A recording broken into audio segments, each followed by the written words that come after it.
ಬಾಗೇಪಲ್ಲಿ ಅನರ್ಹ ಶಾಸಕ ಸುಬ್ಬಾರೆಡ್ಡಿ ಪರ ಬಾಗೇಪಲ್ಲಿ ಬ್ಲಾಕ್ ಕಾಂಗ್ರೆಸ್ ಮುಖಂಡರು ಮತ್ತು ಸುಬ್ಬಾರೆಡ್ಡಿ ಬೆಂಬಲಿಗರಿಂದ ಇಂದು ಸುದ್ದಿಗೋಷ್ಠಿ ಕರೆಯಲಾಗಿತ್ತು. 12 ಗಂಟೆಗೆ ಕರೆದಿದ್ದ ಸುದ್ದಿಗೋಷ್ಠಿ 1:15ಕ್ಕೆ ಬಂದ ಕಾಂಗ್ರೆಸ್ ಮುಖಂಡರು ಬಿಜೆಪಿ ಪರಾಜಿತ ಅಭ್ಯರ್ಥಿ ಮುನಿರಾಜು ವಾಮ ಮಾರ್ಗದಲ್ಲಿ ಶಾಸಕನಾಗಲು ಪ್ರಯತ್ನಿಸುತ್ತಿದ್ದಾರೆ ಅಂತ ಆರೋಪಿಸಿದರು. ಆರಂಭದಲ್ಲಿ ಮಾತನಾಡಿದ ಚಿಮುಲ್ ಅಧ್ಯಕ್ಷ ವಿ. ಮಂಜುನಾಥ ರೆಡ್ಡಿ, ಮುನಿರಾಜು ಅವರು ಜನರಿಂದ ಆಯ್ಕೆಯಾಗಿರುವ ಶಾಸಕರ ವಿರುದ್ಧ ವಾಮ ಮಾರ್ಗದಲ್ಲಿ ಹೋಗ್ತಾ ಇದ್ದು ತರಾತುರಿಯಲ್ಲಿ ಶಾಸಕನಾಗುವ ಯತ್ನ ನಡೆಸುತ್ತಿದ್ದಾರೆ. ಇದು ನಡೆಯಲ್ಲ ಅಂದರು. ಹಾಗಾದರೆ ಅವರು ಕೋರ್ಟಿಗೆ ಹೋಗಿದ್ದೇ ತಪ್ಪಾಯಿತೆ ಎಂಬ ಪತ್ರಕರ್ತರ ಪ್ರಶ್ನೆಗೆ ಅಲ್ಲ ಅಂದರು. ಹಾಗಾದರೆ ನ್ಯಾಯಾಲಯದ ತೀರ್ಪಿನ ಬಗ್ಗೆ ಮಾತನಾಡ್ತಿದ್ದೀರಿಯೇ ಅಂತ ಪ್ರಶ್ನಿಸಿದ್ರೆ ಕೋರ್ಟಿನ ತೀರ್ಪು ಸ್ವಾಗತಿಸ್ತೇವೆ ಅಂದರು. ಹಾಗಾದರೆ ನಿಮ್ಮ ಉದ್ದೇಶವಾದರೂ ಏನು ಎಂಬ ಪ್ರಶ್ನೆಗೆ ಯಾರಿಂದಲೂ ಸರಿಯಾದ ಉತ್ತರ ಸಿಗಲಿಲ್ಲ. ನಮ್ಮ ವಿರೋಧ ಪಕ್ಷದ ಅಭ್ಯರ್ಥಿ ಸಿ. ಮುನಿರಾಜ್ ಅವರು ಕೋರ್ಟಿನ ಮೆಟ್ಟಿಲೇರಿದ್ರು. ಅದರ ತೀರ್ಪು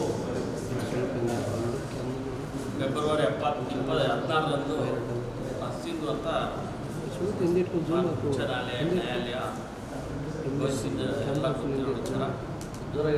ಆದರೆ ನಾನು ಹೇಳೋದಿಷ್ಟೇ, ವಿರೋಧಿಗಳು ಜನರ ಆದೇಶ ಹ್ಯಾಟ್ರಿಕ್ MLA ಅಂತಲೇ ಹೆಸರುವಾಸಿಯಾದ ನಮ್ಮ SL ಸುಬ್ಬಾರೆಡ್ಡಿಯವರ ಸೋಲಿಸೋದಕ್ಕೆ ಅವರಿಗೆ ಕೈಲಾಗದೆ ಅಡ್ಡದಾರಿಯಲ್ಲಿ ಹೋಗಿ ಇವತ್ತು ಸಿಂಧು ಅಂತ ಕೋರ್ಟ್ ಆದೇಶ ಬಂದ ತಕ್ಷಣವೇ ಅವರು MLA ಆಗೋಗಿದ್ದೀನಿ ಅನ್ನೋ ಒಂದು ಮಟ್ಟದಲ್ಲಿ ಅವರು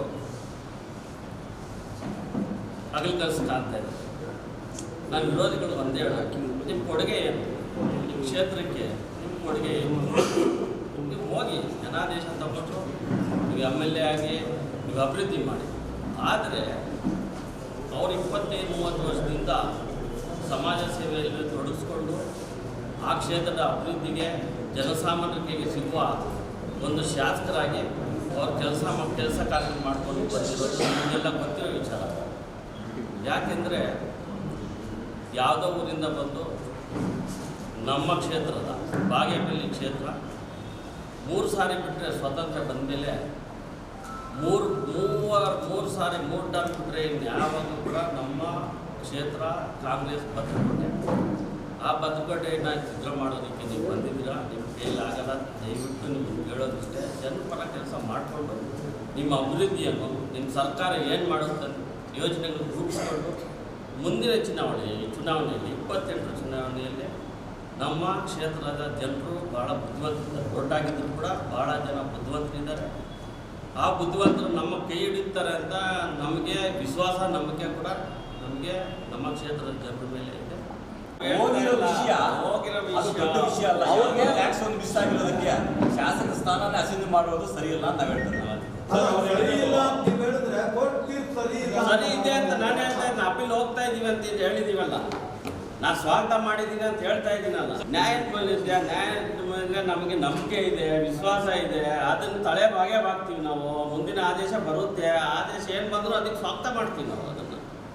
ನಂತರ ಮಾತನಾಡಿದ ಬ್ಲಾಕ್ ಕಾಂಗ್ರೆಸ್ ಅಧ್ಯಕ್ಷ ನರೇಂದ್ರ, ನ್ಯಾಯಾಲಯದ ತೀರ್ಪು ಸ್ವಾಗತಿಸುತ್ತೇವೆ. ಆದರೆ ಮುನಿರಾಜು ಅವರು ಕಾರ್ಯಕರ್ತರ ಸಭೆ ಕರೆದು ಅನಗತ್ಯವಾಗಿ ಸುಬ್ಬಾರೆಡ್ಡಿ ವಿರುದ್ಧ ಸುಳ್ಳು ಆರೋಪ ಮಾಡ್ತಾ ಇದ್ದು ಇದನ್ನು ಖಂಡಿಸೋದಾಗಿ ಹೇಳಿದರು. ಸುಬ್ಬಾರೆಡ್ಡಿ ಅವರು ಕೈಗಾರಿಕಾ ಪ್ರದೇಶದಲ್ಲಿ ಜಮೀನು ಖರೀದಿಸಿ ಈಗ ಸರ್ಕಾರದಿಂದ ಹಣ ಪಡೆದಿದ್ದಾರೆ ಅಂತ ಆರೋಪಿಸಲಾಗಿದೆ.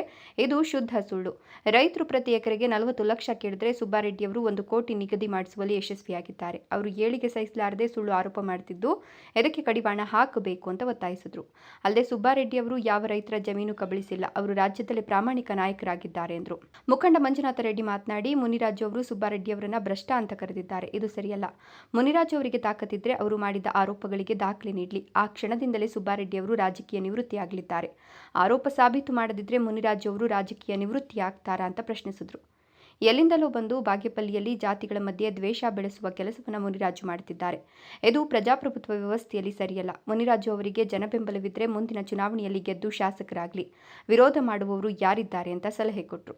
ಸುದ್ದಿಗೋಷ್ಠಿಯಲ್ಲಿ ನಾಯಕರು ವೇದಿಕೆಯಲ್ಲಿದ್ದರೆ ಕೆಳಗಿದ್ದ ಪುಡಾರಿಗಳ ಅಟ್ಟಹಾಸ ತೀವ್ರವಾಗಿಯೇ ಇತ್ತು. ಶಿಸ್ತು, ಸಮಯ ಪಾಲನೆ ಇಲ್ಲದ ಸುದ್ದಿಗೋಷ್ಠಿಯ ಬಗ್ಗೆ ಪತ್ರಕರ್ತರು ಮುಖಂಡರ ವಿರುದ್ಧ ಆಕ್ರೋಶ ವ್ಯಕ್ತಪಡಿಸುತ್ತಲೇ ಪುಡಾರಿಗಳ ಸುದ್ದಿಗೋಷ್ಠಿಯಿಂದ ಹೊರಕಳಿಸುವ ಕೆಲಸವನ್ನು ಕಾಂಗ್ರೆಸ್ ಮುಖಂಡರು ಮಾಡಿದರು. ಸುದ್ದಿಗೋಷ್ಠಿಯಲ್ಲಿ ಹೇಗೆ ನಡೆದುಕೊಳ್ಳಬೇಕು ಎಂಬ ಕನಿಷ್ಠ ಜ್ಞಾನವಿಲ್ಲದವರೆಲ್ಲ ಬಂದು ಸುದ್ದಿಗೋಷ್ಠಿಯಲ್ಲಿ ದರ್ಪ ದೌರ್ಜನ್ಯ ತೋರಿದ ರೀತಿಗೆ ಪತ್ರಕರ್ತರಿಂದ ತೀವ್ರ ಖಂಡನೆ ವ್ಯಕ್ತವಾಯಿತು.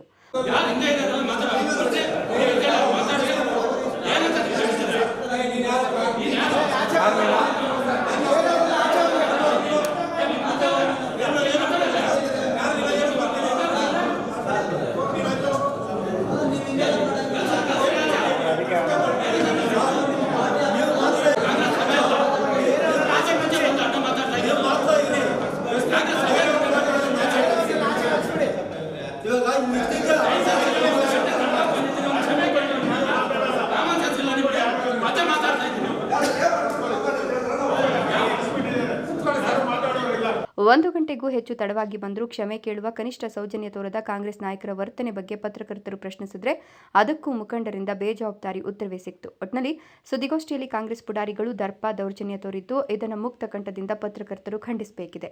ಇಲ್ಲವಾದರೆ ಇಂತಹ ಪುಡಾರಿಗಳು ಸುದ್ದಿಗೋಷ್ಠಿಗಳಲ್ಲಿ ಮಾಡ್ತಕ್ಕಂಥ ದೌರ್ಜನ್ಯ ಮುಂದುವರಿಯಲಿದೆ ಅಂತ ಹೇಳಿದ್ರೆ ತಪ್ಪಾಗ್ಲಿಕ್ಕಿಲ್ಲ.